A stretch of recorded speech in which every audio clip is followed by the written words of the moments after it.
আসসালামু আলাইকুম রহমতুল্লাহ। সম্মানিত দিনী ভাই, সম্মানিত ভিউয়ার্স, আমি আজকে আপনাদের সম্মুখে অত্যন্ত গুরুত্বপূর্ণ একটি বিষয় নিয়ে আলোচনা করতে চাচ্ছি। গুরুত্বপূর্ণ বিষয়টি হচ্ছে যে বৈষম্য বিরোধী ছাত্র আন্দোলন। এই বৈষম্য বিরোধী ছাত্র আন্দোলনের আজকে সফলতার মুখ দেখেছে। তো এই আন্দোলন এই জাতির জন্য কি বার্তা দিয়ে গেছে, এই আন্দোলন থেকে জাতি কি শিক্ষা পেয়েছে বা কি শিক্ষা নেওয়া উচিত এবং বিভিন্ন রাজনৈতিক দলের কি শিক্ষা নেওয়া উচিত। আপনারা জানেন যে 2006 সালে 111-এর সরকার, মঈনুদ্দিন ফখরুদ্দিনের সরকারের পর থেকে 2008 সালের শেষের দিকে প্রথম নির্বাচন, এরপর থেকে 14, 18 এবং 24-এ যে নির্বাচনগুলো হয়েছে, তিনটি নির্বাচন বিতর্কিত নির্বাচন হিসেবে পরিচিত। এই সরকারের অধীনে থেকে সরকার নির্বাচন করেছে, ক্ষমতায় থেকে নির্বাচন করে বারবার ক্ষমতার মস্তদে বসেছে।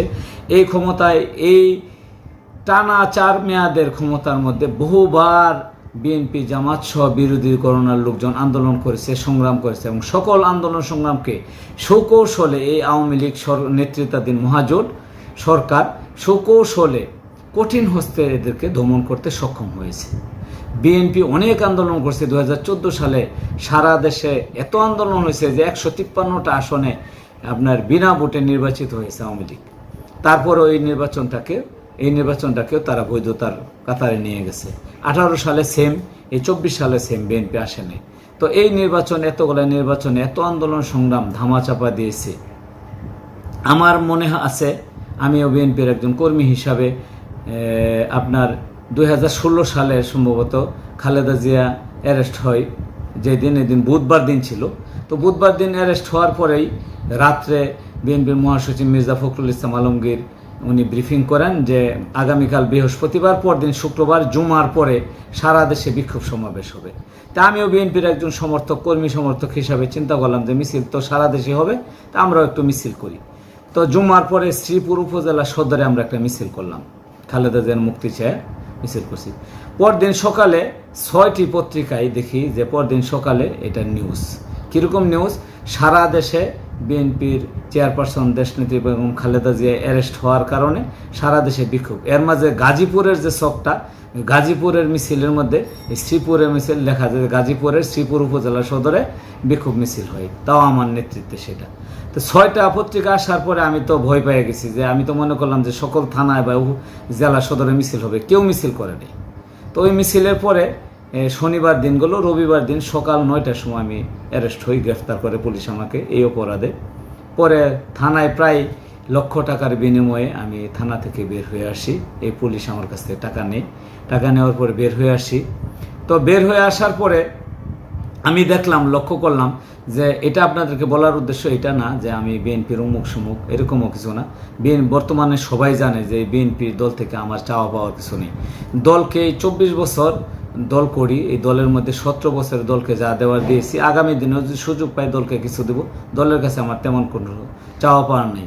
আর চাওয়া পাওয়া থাকবে, আমার তেমন কোনো লোভ লালসা নাই, তেমন কুটিপতি হইতে হবে, বিশাল অট্টালিকা রাজপ্রাসাদ করতে হবে, এরকম কোনো ইচ্ছা নাই। সেহেতু রাজনৈতিকভাবে ক্ষমতার কোনো লোভ লালসা আমার কাছে নাই, আমার এগুলা প্রয়োজনও নাই, তো আমি এগুলার ধারে কাছেও নাই। তো যাই হোক, তারপর একজন সমর্থক হিসাবে বলি যে এই যে বিএনপির আন্দোলন, এত আন্দোলন হয়েছে 4 মেয়াদে, এত আন্দোলনের পরে সরকার কিন্তু আপনার মানে আন্দোলন দমন করতে করতে এমন একটা পর্যায়ে গেছে যে এগুলা তারা কিছু মনেই করে না। এখন আন্দোলন হলে এগুলা কিছু মনে করে না, এবং তাদের ক্ষমতার যে মস্তদ এতটাই পাকাপোক্ত হয়েছে, তাদের মধ্যে এতটা অহংকার, দাম্ভিকতা চলে আসছে যে কোনো আন্দোলনে শেখ হাসিনাকে ক্ষমতার মস্তদ থেকে সরাইতে পারবে না। ওনারও এরকম চিন্তা চেতনা, ধ্যান ধারণা হয়ে গেছে।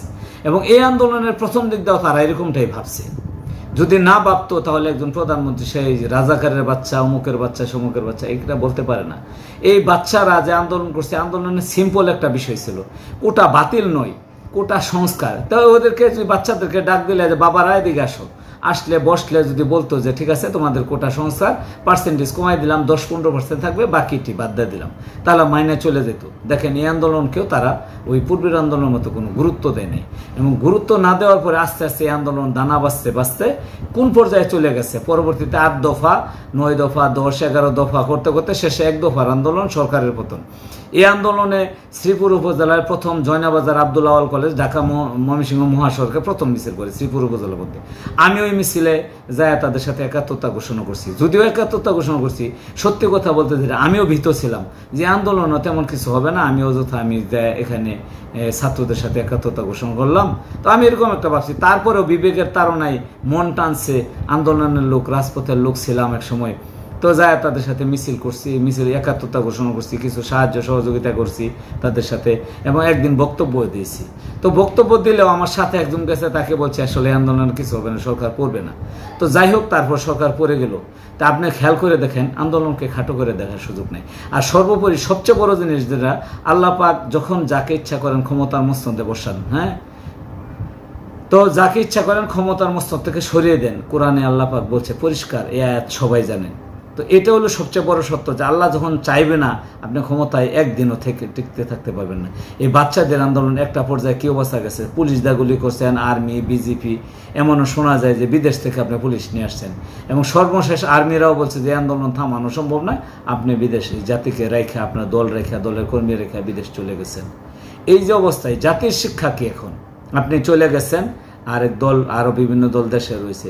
এই জাতির শিক্ষা হচ্ছে এটাই, আগামী দিনে যারা ক্ষমতায় আসবে অন্তত এটাও মাথায় রাখতে হবে। প্রথম শিক্ষাটা হচ্ছে যে ক্ষমতা কারোর জন্য চিরস্থায়ী নয়। আল্লাহ পাক যাকে ইচ্ছা করেন ক্ষমতা থেকে, দেখেন সিম্পল একটা আন্দোলনে তাদেরকে এত বড় 4 মেয়াদের সরকার, এই সরকারকে ক্ষমতার মস্তক থেকে টেনে হেঁচড়ে নামিয়ে দিয়েছে।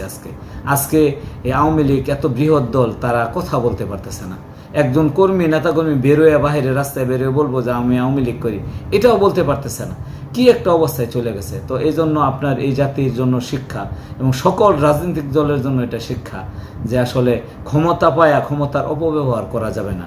আমি আজকের এই বক্তব্য দেওয়ার মূল কারণ হচ্ছে, এখন যারা অতি উৎসাহী হয়ে গেছেন, মিছিল করেন, আমিও মিছিল করি, আপনিও মিছিল করেন, ওই বাড়ি ভাঙচুর, ওই অফিস ভাঙচুর, ওখানে লুটপাট, সেখানে লুটপাট, এবং এই লুটপাট আপনারা এক জায়গায় করে থাকলে আর 10 জায়গায় কিছু সুযোগ সন্ধানী লোক, এবং আজকে দেখলাম যে ডাকাতরাও নাকি বিভিন্ন বাসায় ডাকাতি করতেছে এই সুযোগে। তো এই সুযোগ তৈরি করে দেওয়া যাবে না।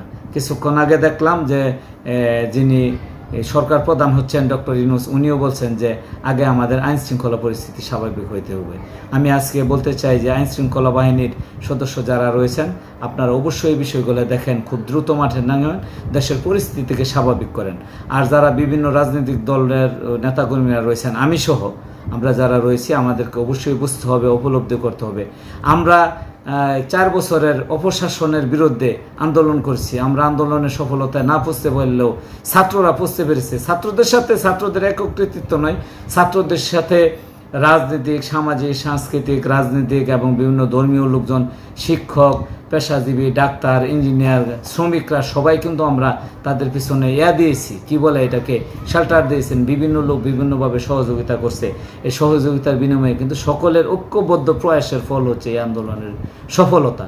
সেহেতু আমি আপনাদেরকে বিনয়ের সহিত বলবো, ক্ষমতা কারোর জন্য চিরস্থায়ী নয়। ক্ষমতা পায় কে কি পাইলাম, কে কি না পাইলাম, এগুলো নিয়ে মাথা ঘামানোর মতো না।